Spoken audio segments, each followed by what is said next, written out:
perkenalkan, nama saya Puspa Rizky Alika dari kelas praktikum A2 dengan NIM J0401251104. Di video kali ini saya akan membahas tentang komunikasi antar persona. Nah, di sini saya bersama dengan orang terdekat saya. Boleh dikenalkan nama, umur, asal, dan hubungan antar persona itu apa?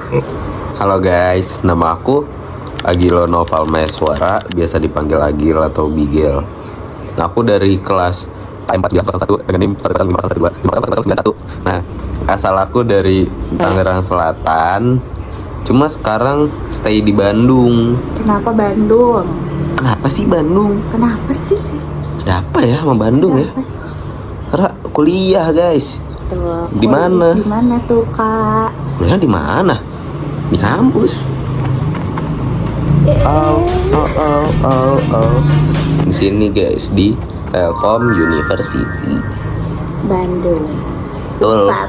Iya. Keren. Nah, oke, jadi sini aku masuk ke pertanyaan pertama ya. Pertanyaan pertama itu seperti apa hubungan antar persona di antara kita? Nah, hubungan kita ini pacaran. Nah, sebenarnya aku bilang kita tadi pacaran tuh udah 2 tahun. Lebih tepatnya tuh 2 tahun 4 bulan dari tanggal 15 Juli 2023. Dulu kita tuh masih kelas 11 guys. Kita Masih pacaran umur. dari kelas 11. Iya, masih umur 15 tahun. Nah, sekarang kita udah 18 tahun. Betul. Nah, kita tuh pacaran gara-gara kita satu circle. Di satu circle tuh ada 4 orang, 2 cewek, 2 cowok.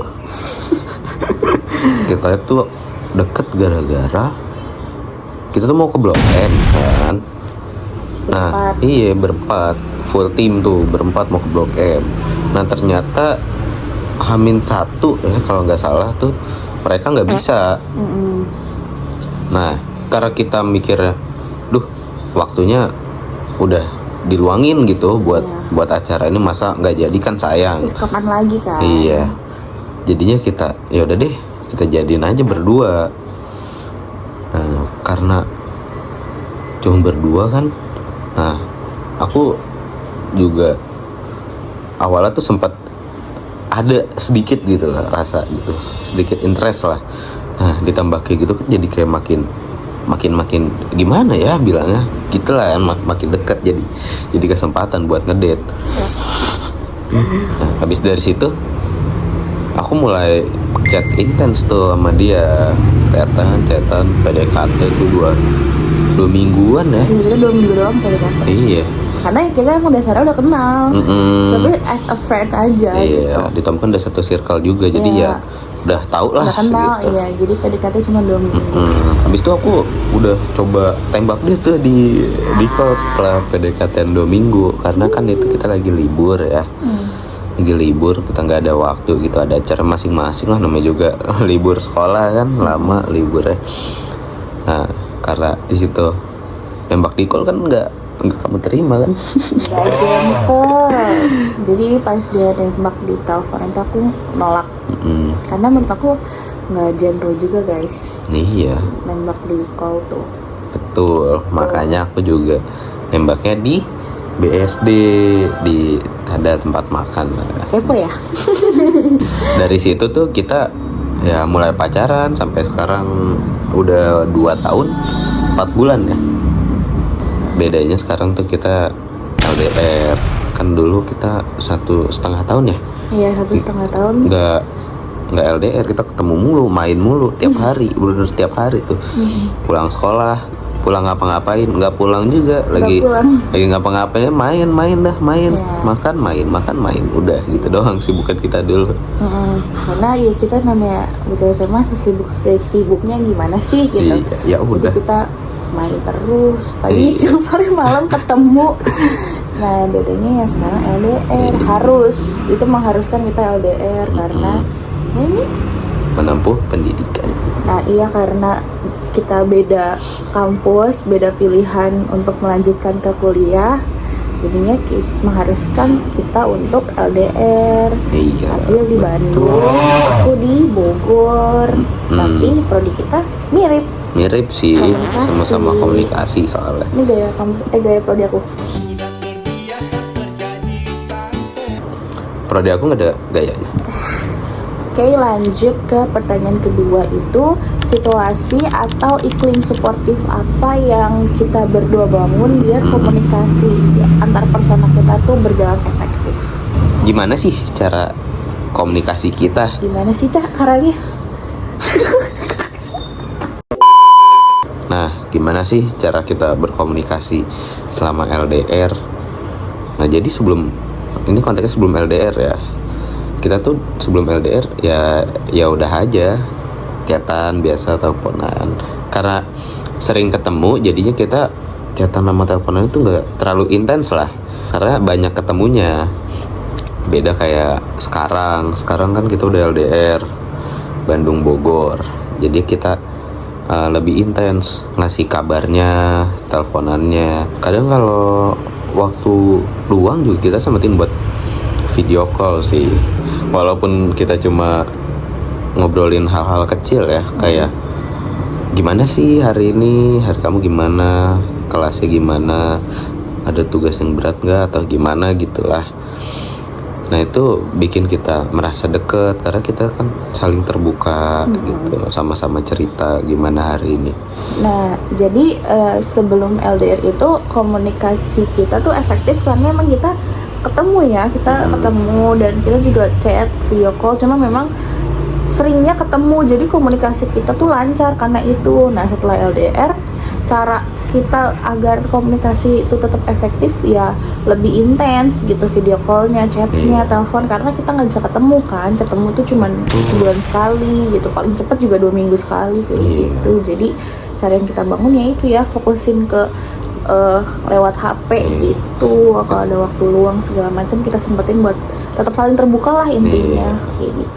Ya, saling jujur dan terbuka, jadi kita ngerti gitu loh satu sama lain, biar nggak ada kesalahpahaman gitu guys. Oke, lanjut ke pertanyaan ketiga, itu daya tarik atau sifat masing-masing apa yang disukai yang membuat kita berdua ini punya hubungan yang baik sampai sekarang.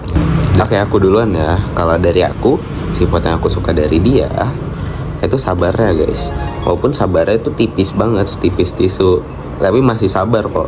Lalu ada perhatiannya, dia perhatian banget guys. Kalau aku belum makan itu marah dia.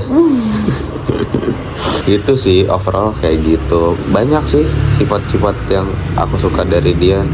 Dia juga kalau aku misal kasih sesuatu gitu, dia feedbacknya juga bagus gitu, ada satu arah doang gitu sih paling. Kalau kamu?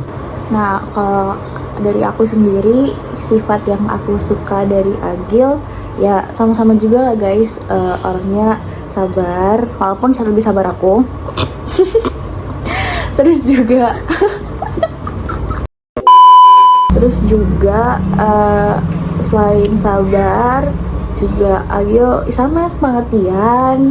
Terus juga tapi yang paling berasa adalah ketika LDR, dia orangnya mau mengusahakan apapun gitu demi komunikasi kita tuh lancar gitu. Aku paling suka itu karena dia mau, misal kayak kita lagi ada masalah, dia pasti ngirimin aku sesuatu. Terus juga dia orangnya mau buat ngakuin kesalahan dia nggak gengsi untuk minta maaf. Terus juga dia suka ngirimin aku sesuatu, apapun, makanan, duit, apapun gitu. Jadi aku suka dia adalah mau mengusahakan apapun gitu. Misal kita ada masalah juga, dia nggak segan-segan buat nyamperin aku ke Bogor, ya kan. Jadi kayak ya effort lah istilahnya. Sekarang tuh dia orangnya effort banget. Jadi tuh sifat yang paling aku suka banget dari Agil. Nah oke, ini pertanyaan terakhir di video kali ini, yaitu konflik atau masalah apa yang pernah terjadi dan apa dampaknya pada diri kita masing-masing dan dampaknya pada hubungan kita. Jadi karena kita LDR ya, pasti namanya jarak jauh kan ada aja gitu miskomunikasinya. komunikasi itu nggak selalu berjalan mulus guys. Apalagi kita LDR. Kita dulu sebelum LDR aja kan ada aja miskom. Ditambah LDR kan jadinya makin memperbanyak faktor lah gitu. Kayak misal kita faktor itu perbedaan jarak, waktu luang, ataupun kesibukan kita masing-masing. Karena kita kadang tuh kita mau ngapain gitu, tapi ternyata jadwal kita tuh bentrok gitu. Itu juga jadinya kan bisa bikin bete atau gimana kan. Kadang misal kayak aku lagi sibuk, dianya kosong. Dianya sibuk, akunya kosong. Jadi itu juga bisa jadi pemicu guys, pemicu miskomunikasi kita. Kadang juga hal-hal sepele tuh bisa jadi pemicu konflik. Kayak contohnya kita lagi call nih, teleponan, sinyal aku nih nge-lag. Nah kan jadinya dia nih pasti marah-marah. Padahal kan ya emang aku teknisi kan bukan. Nah iya, jadi kadang kayak perkara sinyal jelek aja itu tuh bikin kita tuh jadi ribut, jadi konflik. Karena kayak sebenarnya sinyal jelek itu kan hal di luar kendali kita ya. Cuman karena emang LDR, jadi hal sekecil itu, hal sesepele itu tuh bisa jadi konflik besar. Karena emang kita namanya kita udah kebiasa ya 1,5 tahun itu kita ketemu terus, kita main pagi siang sore malam, berangkat sekolah bareng, pulang sekolah bareng, pulang sekolah main. Jadi kayak sebelum LDR tuh kita intens ketemunya, terus tiba-tiba pas LDR gak bisa ketemu sama sekali, cuma bisa ngandelin telepon, video call, chat gitu. Ketemu juga cuma sebulan sekali. Jadi hal kecil perkara sinyal jelek aja tuh bisa kita ributi, karena emang menurut kita solusi paling oke gitu, solusi terbaik ngatasin konflik itu kan ketemu ya. Ya kan bener, solusi paling manjur buat selesai konflik menurut kita tuh ketemu. Sedangkan LDR itu susah kan kita buat nentuin waktu ketemu. Jadi memang hal-hal sekecil itu tuh bisa mancing keributan besar gitu, karena kita nggak bisa ketemu. Itu intinya LDR masalahnya, itu konfliknya, miskom dan segala macam teman-temannya. Nah dampaknya apa nih Pak? Nah dampaknya pada hubungan kita memutuskan untuk break gitu. Nah kalau dampaknya ke diri aku sendiri itu ya selama break itu gimana ya, yang biasanya cerita kan ada tempat cerita gitu, ada teman ngobrol, terus karena break kan jadi nggak bisa, jadinya ngerasa sendiri, feeling lonely. Ya mau gimana kan, udah nggak ada tempat cerita gitu, ya pelangap-pelongo aja jadinya. Ya sedih juga sih, cuman habis itu udah balik lagi. Jadi itu juga jadi pembelajaran, jadi kita kayak ngoreksi hubungan kita yang sebelumnya tuh gimana sih, jadi yang lebih baiknya tuh kayak gimana gitu.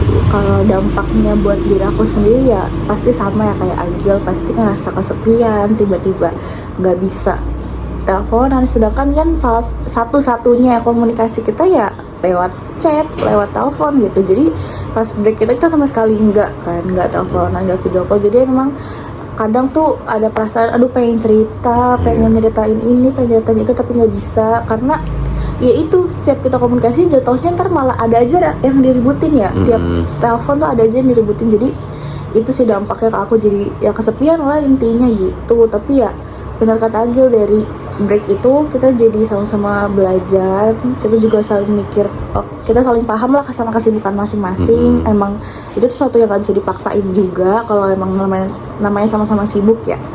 Terus juga kita mikir ya udah 18 tahun juga, udah dewasa, udah apalagi kita pacaran dari yang SMA sampai sekarang tuh udah sama-sama kuliah ya. Jadi udah berasa perbedaan kesibukannya. Jadi kita dari situlah kita jadinya sama-sama belajar, sama-sama paham dengan kesibukan masing-masing, berusaha buat nggak saling nuntut aja sih kayak gitu. Nah ya udah, jadi itulah konflik yang kita alami selama ini dan dampaknya ke hubungan kita dan ke diri kita masing-masing kayak gitu. Tuh.